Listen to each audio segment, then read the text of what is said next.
Hello friends, দেখতেই পাচ্ছ তোমরা আমি নিয়ে চলে এসেছি বিএডের সিলেবাস।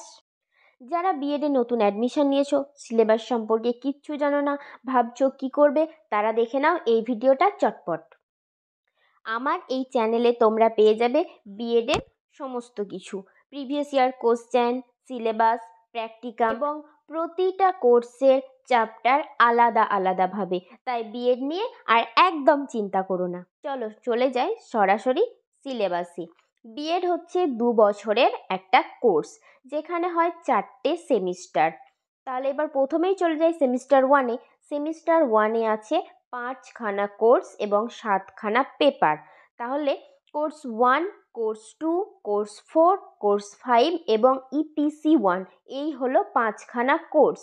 কিন্তু কোর্স 1 এবং কোর্স 2 এর 2টো করে হাফ আছে, তাই টোটাল পেপার হচ্ছে 7খানা। এবার দেখো, রিটেন এক্সাম হয় কোর্স 1, 2, 4 এবং 5, তার সঙ্গে যে হাফগুলো আছে সেগুলো মিলে 6খানা হচ্ছে। সেই 6খানা কি পেপারের কিন্তু এক্সাম হয় রিটেন 35, অর্থাৎ 35 নাম্বারের। এবং ইপিসি 1 যেটা আছে সেটা রিটেন এক্সাম হয় 25 নাম্বারের। তাহলে যে ইপিসি 1 বাদ দিয়ে বাকি পেপারগুলো থাকে, তার কিন্তু 15 নাম্বারের একটা কলেজে অ্যাসাইনমেন্ট সাবমিট করতে হয়, যেটা হচ্ছে ইন্টারনাল অ্যাসেসমেন্ট। কলেজ তোমাদের কোশ্চেন প্রোভাইড করবে, তোমরা তার অ্যান্সার দেবে। তাছাড়াও আছে প্র্যাকটিকাম।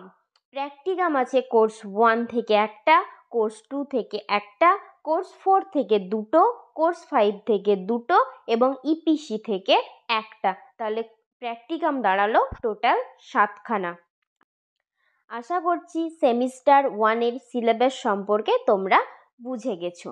তাহলে এর পরবর্তী যে ভিডিওগুলো আনবো সেখানে নিয়ে আসবো প্র্যাকটিকাম এবং প্রিভিয়াস ইয়ারের কোশ্চেন, তাছাড়াও প্রতিটি কোর্সের চ্যাপ্টার ওয়াইজ টেস্ট।